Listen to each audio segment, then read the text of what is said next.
Hello, and thank you for joining us for this episode of Into the Killing. If you listened to other episodes, we really appreciate you coming back and listening to another episode. If this is your first episode, we hope you find it interesting. We'll give you a bit of a heads up. This one is a bit more gruesome than our usual episodes. The case we're talking about happened in June 1989. On June 4th, the Tiananmen Square massacre happened in Beijing, China.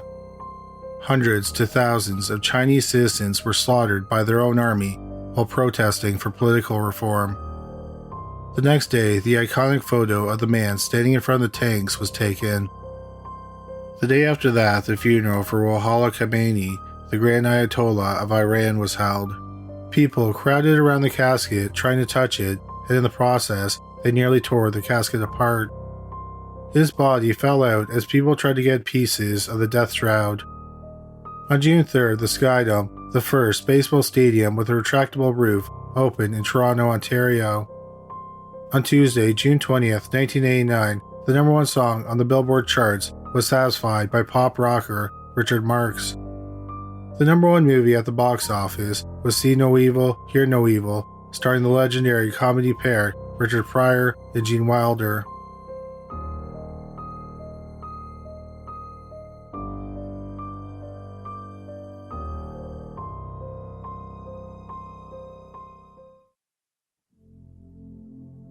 June 20th, 1989 started off as a warm morning in Tulsa, Oklahoma, and by noon it was hot, reaching nearly 90 degrees. 13-year-old Justin Wiles lived with his mother, stepfather, brother, and sister in a quiet, working-class neighborhood in Tulsa. Justin was deaf in one ear and partially deaf in the other ear. He also had a speech impediment. Justin was attending an alternative middle school for students who might potentially drop out. In a lot of ways, Justin was a typical teenage boy. He liked movies and video games, but he did not like taking his parents' money to pay for his hobbies. Instead, he would rather work for his money. He would go all over the neighborhood looking for odd jobs like mowing lawns and sweeping out garages. On the afternoon of June 20th, 1989, Justin went missing. His family searched for him. When they couldn't find him, he was reported missing. For the next 4 days, his family searched for him. His stepfather thought that they put 1,500 miles on their car searching for him. On June 24th, 4 days after Justin went missing, some men were fishing on Lake Big Soma, which is about 30 miles southeast of Tulsa. They made a gruesome discovery. On the banks, they found a right hand coming out of the mud. They called the police. It turned out that was a dismembered hand and arm in the mud. The gruesome discovery prompted a more extensive search of the area. The police found a bag that contained a thigh. A short distance away, behind some rocks, was a torso. The arms, the legs, and the penis had been cut off. Floating on the lake, they found a head. A rock had been tied to the jaw with a wire in an attempt to make the head sink. Justin had unusual scars behind his ears. The remains that were found also had scars behind his ears. Fingerprints were also taken, and it was determined that was the remains of 13-year-old Justin Wiles. The medical examiner was not able to determine the cause of death. The rest of the body was never found. The investigators began looking at what Justin did on the last day he was seen alive. They asked around the neighborhood, and some men who worked at a garage about 4 blocks from Justin's home said that Justin was at the garage that day. The shop was owned by a man named Wayne Henry Garrison. Garrison was a neighbor of Justin's. He lived 5 doors down. Justin was known to do odd jobs around the garage. One of the employees said that Justin was in the garage at about noon. The employee said that he, another employee, and Garrison left to do some errands around noon. They left Justin alone in the garage. The employee said that when he got back to the garage, he heard Garrison talking about going fishing on Lake Big Soma. He then heard Garrison ask Justin if he wanted to go fishing with him. The employee said that he left the garage between 2 o'clock and 3 o'clock and Justin was still there. Another employee of the garage said they saw Justin leave the shop in Garrison's car. The police questioned Garrison, and he said that Justin was in the shop, but he left at about 11 a.m. Garrison said that afternoon he went to see his insurance agent, and then he went to Skiatook Lake, which is northwest of Tulsa. It's on the opposite side of Tulsa from Lake Bixama. Garrison admitted that he owned a 6-inch combat knife and he did fish on Lake Bixoma. He said that he was very familiar with the area. When Garrison was being interviewed, the fact that the remains were found had not been made public. While Garrison was being interviewed, an officer came into the room and said that some human remains had been found in Lake Bixoma. Garrison blurted out, "I didn't do it," and they promptly left the police station. The investigators were highly suspicious of Garrison. They decided to check out his alibi. They talked to his insurance agent, and he confirmed that Garrison did stop by that afternoon at around 4:30. He remembered because Garrison was acting strangely. He was nervous and jumpy. The agent said that Garrison was there to make a payment, but he talked him into coming out to the parking lot to examine his car. The agent thought it was strange, but he looked at the car and the trunk and saw nothing unusual. The investigators then learned from a veteran detective that Garrison had a horrifying criminal record. The investigators then started to collect information on Garrison's background. His grandmother was interviewed, and she said that Garrison was a disturbed child. When he was young, he begged to have a white rabbit for a pet, so they got him one. The next morning, the rabbit was found dead with a broken neck. Garrison's family believed he killed the rabbit, but he refused to confess, even after a family member beat him. Another time, when he was a child, he nearly decapitated a dog with a knife. He would also poke chickens with sharpened sticks. On Halloween night 1972, 13-year-old Wayne Garrison was at his aunt and uncle's home in Tulsa. That night, his 4-year-old cousin, Dana Dean, went to bed with her 13-year-old sister. The next morning, Dana's parents discovered she was missing. They searched for her, and they found her dead body in a crawl space under the house. She had been strangled to death. Garrison was questioned, and he explained that he had been playing with his cousin. He said they tied a piece of cloth around her neck. He left the room for a few minutes, and when he came back, she was dead. So he took the body and he hid it in the crawl space. Garrison was tried in juvenile court. He was ultimately sent to a psychiatric hospital. In June 1974, Garrison, who was 14, was on a week-long leave from the hospital. He was staying with his grandmother in Tulsa. On June 3rd, his grandmother's 3-year-old neighbor, Craig Brendan Neal, went missing. 3 days later, Craig's body was found in a garbage bag under the house across from his own home. He had been suffocated and sexually mutilated. His penis had been cut off and it was missing. The police questioned Garrison. He said they had been playing hide and seek with Craig. He suffocated the boy with a dry cleaning bag. Garrison refused to discuss sexually mutilating the boy or what he did with the penis. The penis was never found. It was suspected that Garrison cut it off with a rusty kitchen knife. Garrison pleaded guilty to second-degree manslaughter. He was sentenced to 4 years in prison. He was released when he was 18 or 19 and he enrolled in high school. Garrison went on to get married and his wife had a son. He also started his own business, the auto body shop, where Justin was last seen alive. We're just going to take a short break to bring you a word from our sponsor, Manly Bands. When my partner and I went to the jewelry store to pick out our wedding bands a few years ago, she knew exactly what she wanted. Little did I know, she had been thinking about it for years, even when we were just dating. When I went to the jewelry store, I was just concerned about finding one that fit, because I assumed it was either going to be gold or white gold. Honestly, I was more concerned about the food for the night of the wedding instead of the ring that I'd be wearing for the rest of my life.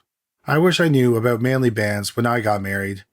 Manly Bands offers your hand the freedom to look how you want it in just about every type of earthly material imaginable, and even from space. I went on Manly Band's website and I got a second wedding band, which is called The Novelist.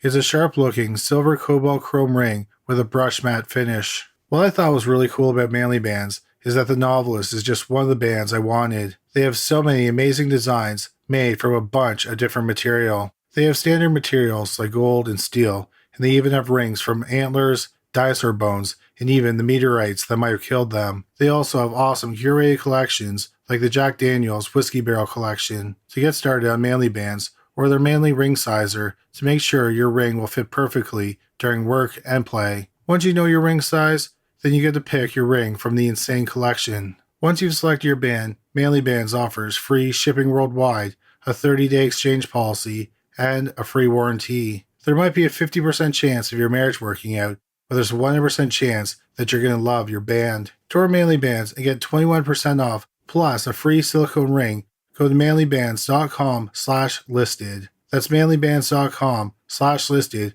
for 21% off. Manly Bands, the best damn rings, period.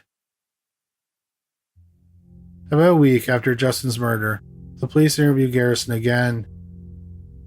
They noticed an odd bruise on his right forearm. They thought that the bruise was a bite mark. Garrison said he got the injury during a fight with his brother. He said that his brother struck him with an entrenching tool. The police looked at the records, and Garrison had filed assault charges against his brother a few days earlier. Nevertheless, the police took a photograph of the injury. The police searched Garrison's car. On the passenger window, they found Justin's fingerprint. They also found some copper wire in the trunk that had a piece cut out of it. The wire was compared to the wire that was attached to Justin's head. An expert said they were the same wire. The problem was that the wire was very common and miles of it had been produced. Despite Garrison being the last person to be seen with Justin, and Justin's fingerprint was found in his car, and the wire attached to Justin's head was the same wire found in his trunk, the district attorney did not think there was enough evidence to charge Garrison with murder, so they did not charge him with anything. It wasn't long before the case went cold. In 1989, not long after Justin's murder, Garrison, his wife, and his son moved to Charlotte, North Carolina. Sometime in 1994, they settled in Cabarrus County, North Carolina. A sheriff's deputy in Cabarrus County was notified that Garrison had moved there, and he was told to keep an eye on him because he was dangerous. On February 9, 1996, an 11-year-old neighbor of Garrison's went missing. The sheriff's deputy immediately suspected that Garrison was responsible, so he went and questioned him the next morning. He let him know how serious the situation was, and they were going to do a door-to-door search with canines. The deputy then went to interview Garrison's son at his school. When the deputy was at the school, he received a call that the boy had been found.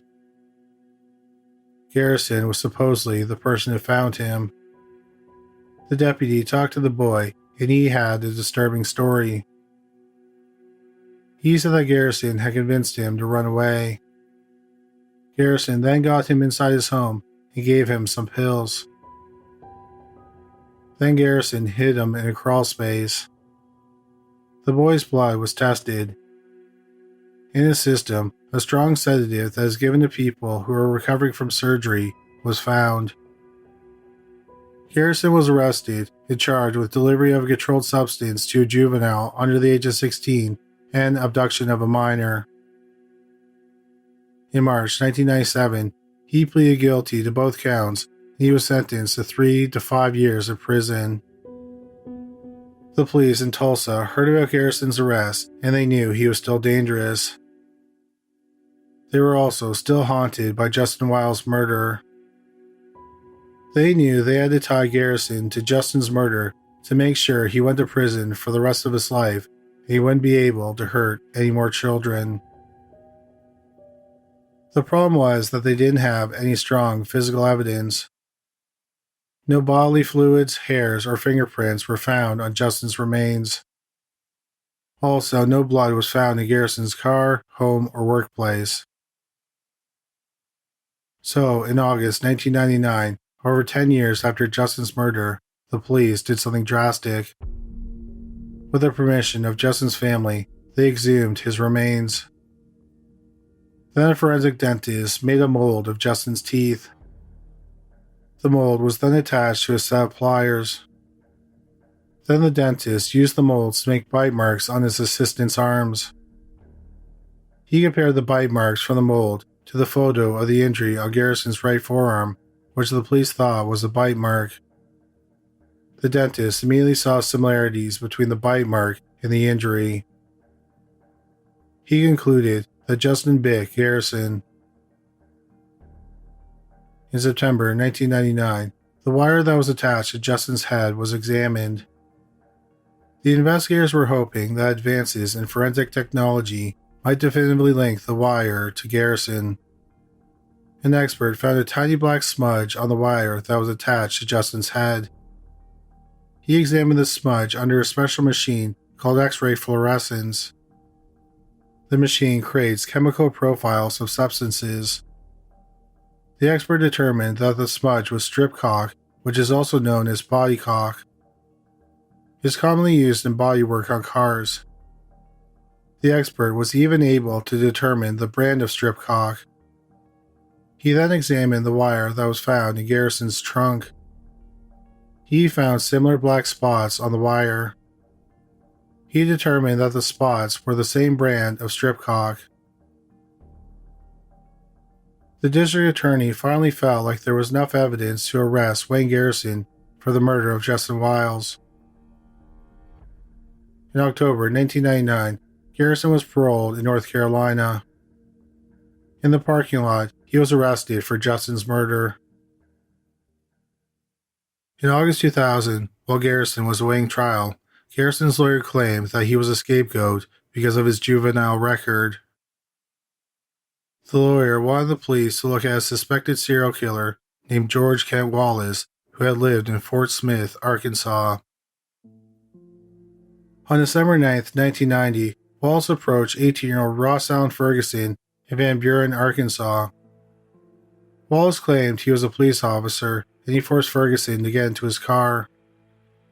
Wallace then drove him out to a pond. At the pond, Wallace stabbed him 6 times. Ferguson then pretended he was dead. Then, when Wallace wasn't expecting him to move, he jumped up and got into Wallace's car. He drove to a nearby house and he called 911.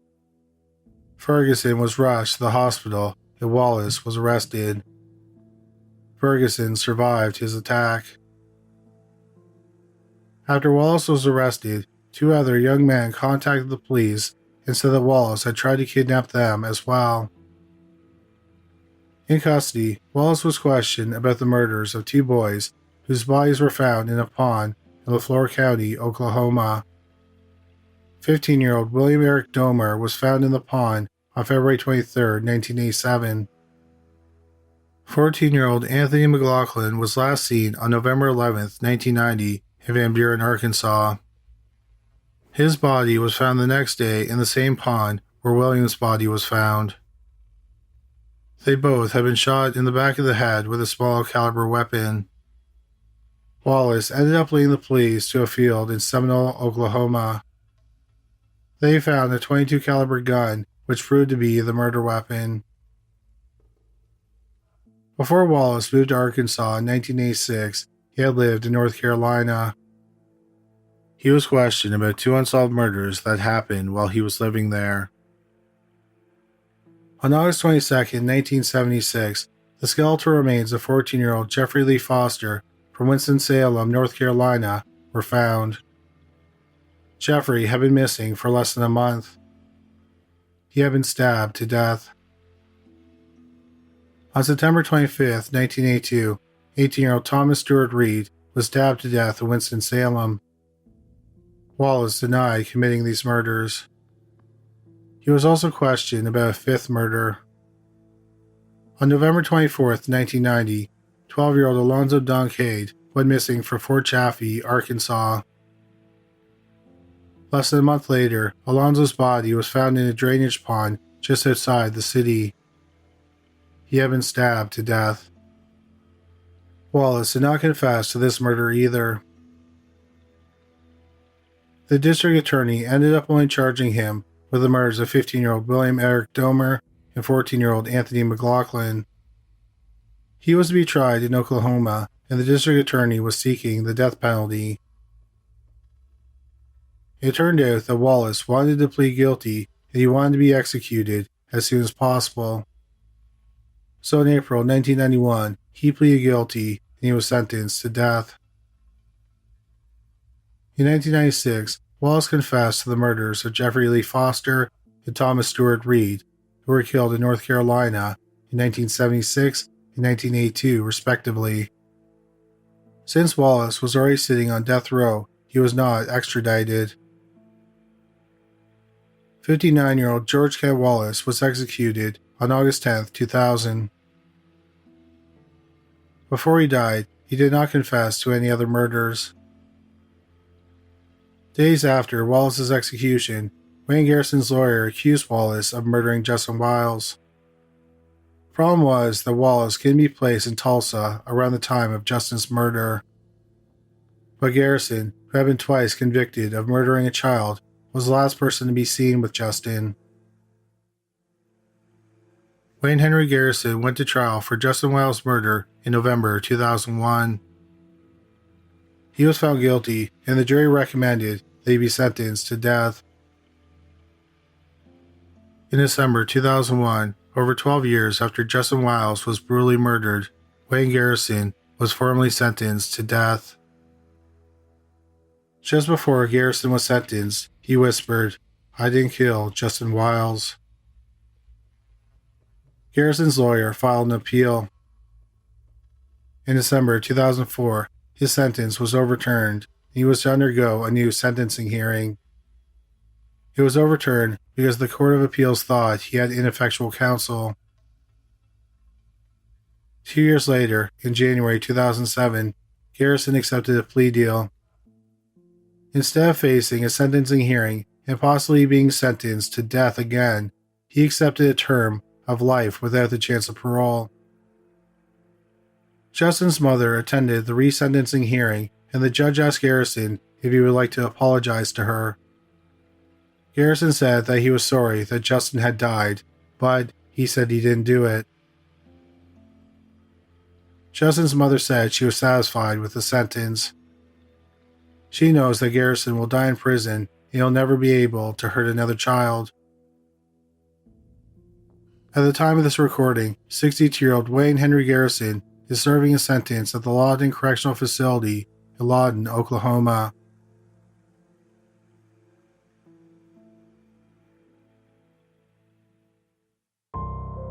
Thank you so much for listening to this week's episode. Our producer, fact checker, and sound designer was Danelle Cloutier. If you just discovered this podcast, you should check out our YouTube channel. We have around 325 videos featuring bizarre but true crime stories. You can find it at youtube.com/criminallylisted. But that's all for this week. Thanks again for listening. Please stay safe and take care of yourself.